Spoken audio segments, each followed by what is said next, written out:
Saya kau tengok speed kan datang China. China betul. jadi apa kan? Gila kan dia punya town dia.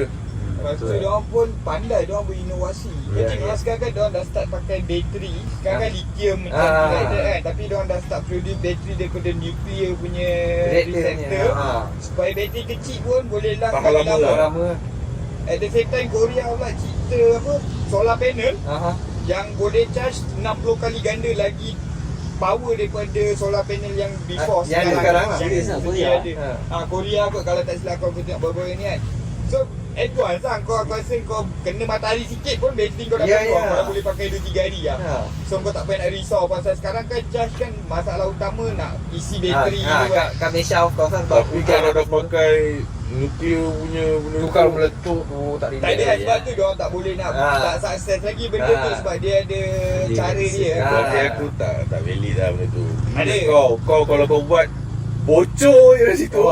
Radiation lah. Buat benda tu lah. Cacat terus tu. Siang ringkuk terus kan. Allah.